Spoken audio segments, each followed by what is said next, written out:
नर्मदे। नमस्कार दोस्तों,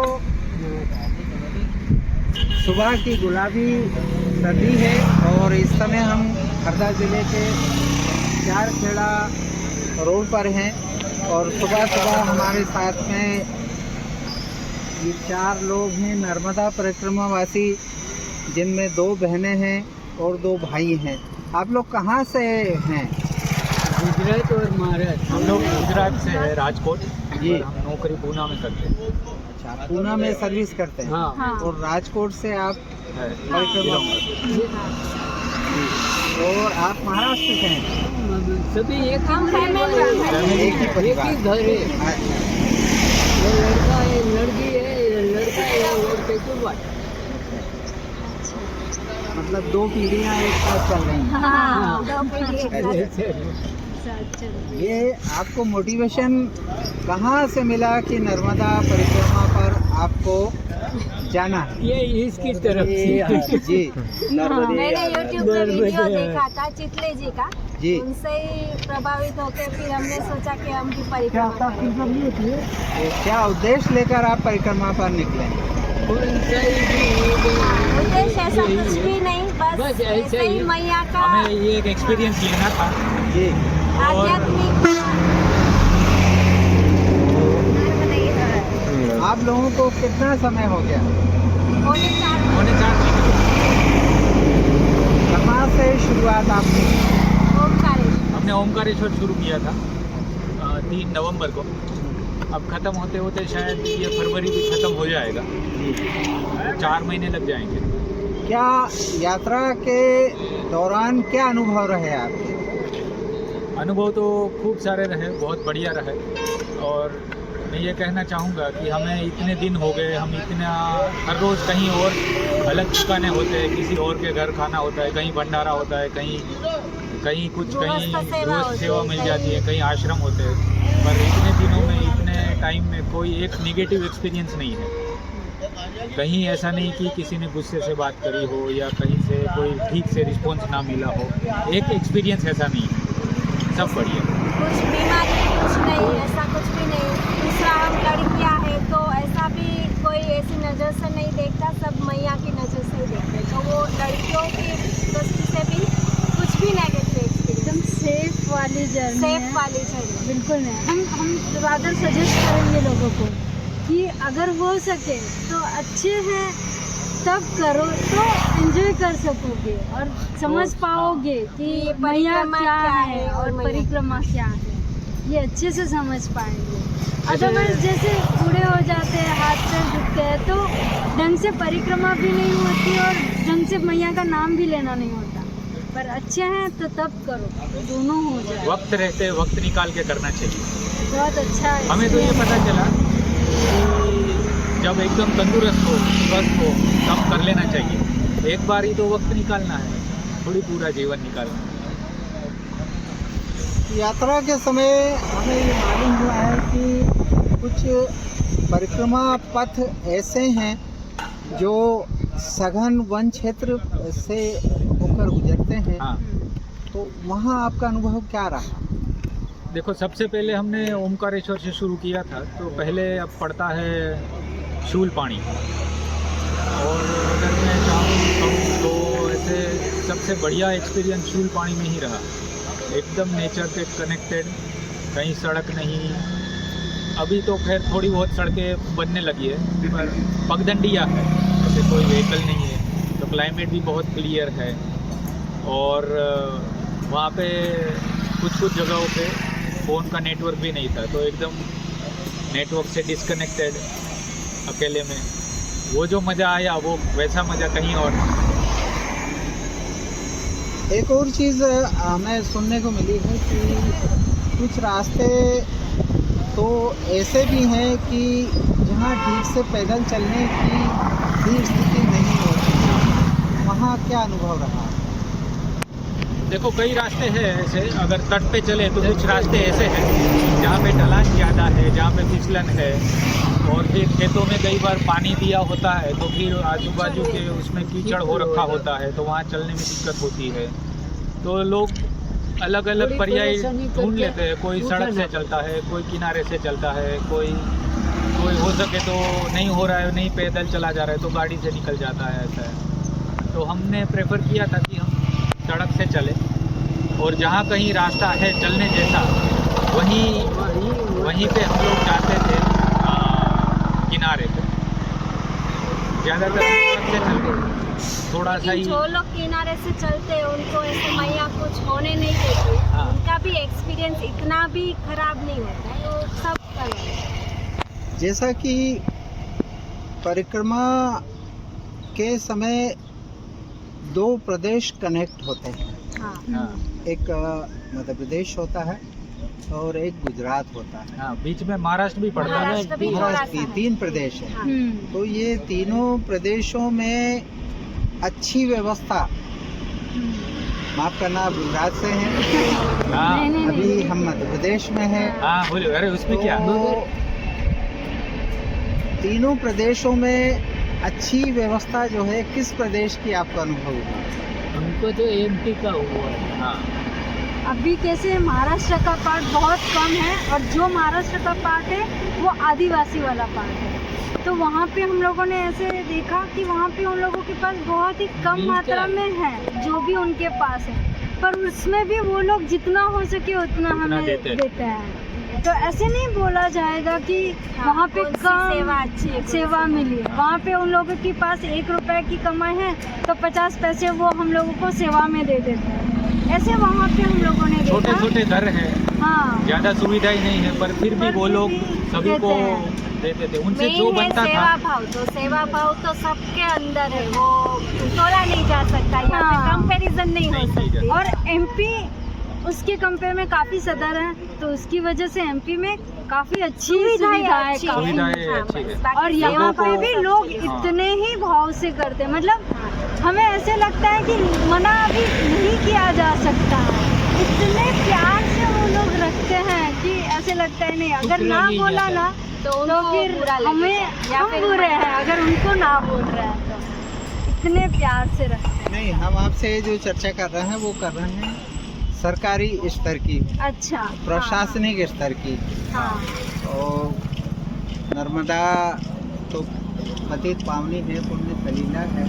आईने अकबरी में भी उसको दरियाए हयात बोला गया है, जीवन देने वाली नदी। हाँ लेकिन हम आपसे ये जानना चाहते हैं कि ये तीनों राज्य से होकर परिक्रमा पथ गुजरता है, तो शासन स्तर पर, गवर्नमेंट स्तर पर जो सुविधाएं हैं वो किस प्रदेश की आपको अच्छी लगी? देखो, हमने वो तो अपन इसी में उतर नहीं सकता है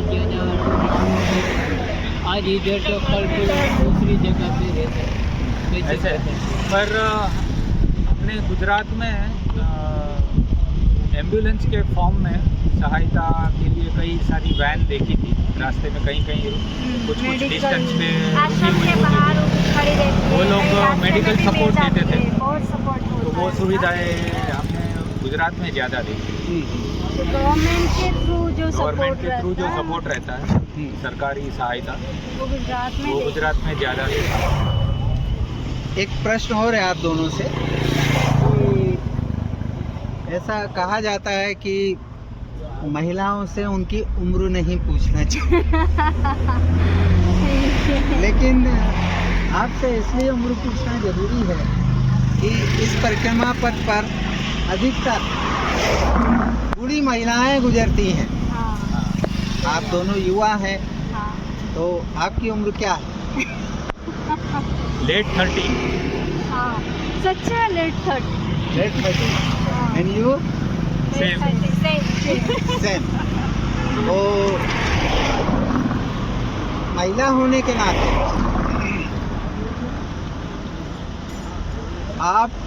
आपकी उम्र की अन्य महिलाओं को परिक्रमा के लिए क्या कहना चाहिए, क्या संदेश देना चाहिए? संदेश तो क्या दे? अभी हम लोग ऐसे बोलेंगे कि बहुत सारी महिलाएं रहती है, वो ऐसे सोचती है कि अभी ये टाइम नहीं है, बहुत सारे फिजिकल, बहुत सारे मेंटली प्रॉब्लम्स होते हैं, तो वो लोग ज़्यादातर निकल नहीं पाते और फिर ये सोचते हैं कि हाँ अब सारी जब फुलफिलमेंट होती है, खत्म होने के बाद निकलेंगे। तो ऐसे नहीं करना चाहिए। एक्चुअली यही टाइम है प्रॉपर करने के लिए, तो हम लोग तो सच में ऐसे ही सजेस्ट करेंगे लोगों को कि ये टाइम है अभी निकले, तो अच्छे से भगवान का नाम ले सकोगे, मैया का नाम ले सकोगे और ये पूरी परिक्रमा को एंजॉय कर सकोगे। वरना पैर दुख रहे हैं, चलना नहीं होता है, फिर लिफ्ट लेके जाना, फिर वो भी गिल्ट रहता है कि अरे हम लोग लिफ्ट लेके ख़त्म करें, हम लोग पैदल नहीं कंप्लीट करें। तो ये सारी जो प्रॉब्लम्स है वो नहीं होंगे, तो बेटर है कि टाइम रहते है। अच्छा, एक चीज़ और सुनी है कि परिक्रमा पथ पर कुछ मुस्लिम परिवार भी होते हैं हाँ और वो भी सेवा करते हैं। हाँ करते तो हैं। ऐसा कहाँ कहाँ आपको मिले और उन्होंने जो है सेवाएं जो है वो बताएं? हम लोगों को ज़्यादातर जो मिले वो भरूच वाले एरिया में मिले, जहाँ पे वो परिक्रमा मार्ग बाजार से बाजार है, तो वहाँ पे वो पूरा मुस्लिम एरिया है और वहाँ पे हम लोगों ने हमें सेवा दी। और बहुत सारे ऐसी जगह पे भी हम लोगों ने नोटिस किया कि हम लोग गलती से गलत रूट पे चले जाते हैं, तो वो लोग हमें बोलते हैं अरे भैया वहाँ से नहीं जाना है, ये वाला परिक्रमा मार्ग है। करेक्ट करते हो। और वो लोग करेक्ट करते हैं और हमें वो बाद में पता चलता है कि अरे ये मुसलमान है, मतलब हिंदू नहीं है, फिर भी सपोर्टिव है और फिर भी हम लोगों को अच्छे प्रॉपर कहीं पे ऐसा ऐसे नहीं एक्सपीरियंस कि नहीं। हाँ कि बाबा नहीं ये हमारे समाज के लिए, तो हम लोग उनको नहीं बोलेंगे, ऐसे बिल्कुल नहीं देखा, बहुत अच्छे से रखा है हम लोगों ने। तो वो डिफरेंस हमें पता नहीं चला, पता कि तक नहीं चला ये ऐसे। धर्म का डिफरेंस हमें पता नहीं चला। मतलब नर्मदा परिक्रमा एक बात का और संदेश देती है कि भारत की जो प्राचीन संस्कृति है, हाँ। एकता और आपसदारी, वो भी संजो के रखना नर्मदा परिक्रमा एक संदेश देती है। हाँ हाँ बिल्कुल, ये वही भी है, लोगों को वही है। एकता से और आपसदारी से रहना एक्चुअली हमने ये चाहिए। गाड़ी बनवाई, बीच रास्ते में टूट गई थी। जी। वो जो वेल्डिंग वाले भैया थे वो मुस्लिम थे, जी। उन्होंने वो बिना पैसों से और अच्छे से हमें बना के दिया। और वो- एक भी पैसे नहीं लिए वो उनका काम कर रहे थे अलग, वो काम छोड़ के हमें मदद करी और निःशुल्क। किस जगह का वाक़या है? उत्तर तट पे, अभी गांव तो हमें गाँव याद का नहीं नाम है, याद पर हम नहीं है। उत्तर तट पे थे जी। और रास्ते में चलते चलते इसका एक पहिया टूट गया था, जी। यहाँ से कट गया था एंगल, हाँ। तो फिर उन्होंने ही ठीक कर दिया और कोई पैसे भी नहीं लिए और उनको भी झिझक नहीं हुई कि हम परिक्रमावासी है तो उनको हेल्प करे कि ना करे। उन्होंने उनका काम छोड़ के पहले हमें मदद की। वे तो उनका उनको शेड भी बना रहे थे एक जगह पे, वो काम आधा छोड़ के हमें मदद करी। चलिए, बहुत अच्छा। आपकी कितनी उम्र? 75। तो आपको नर्मदा परिक्रमा प्रारंभ करने के पहले कुछ एज फैक्टर आपके साथ में था क्या? कुछ नहीं, कोई बीपी, शुगर? कुछ नहीं, पहले से तंदुरुस्त है एकदम। ऊपर वाले का चारे हाथ अपन के ऊपर है, कुछ नहीं है, कुछ नहीं। ये परिक्रमा चालू करने से पहले 18-20 दिन इधर मशीन लगता है, ये इधर से इधर पूरा फाड़ दिया और इतना खड्डा कर दिया। और ये टाका लेने के बाद 1 हफ्ते के बाद परिक्रमा में निकल और कोई प्रॉब्लम नहीं। अच्छा। और आप मैया की मेहरबानी। फिट फील कर रहे हैं? हाँ, और इससे अल्लाह का अपन के ऊपर मैया कितना कृपा, इतना ध्यान तो रख रही है।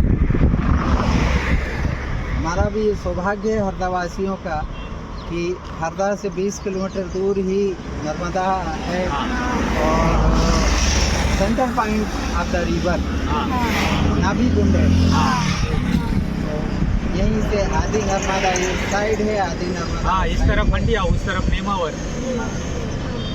और एक और चीज़ है, मैं हरदा का रहने वाला हूँ और नेमावर में मेरी सरबराह है।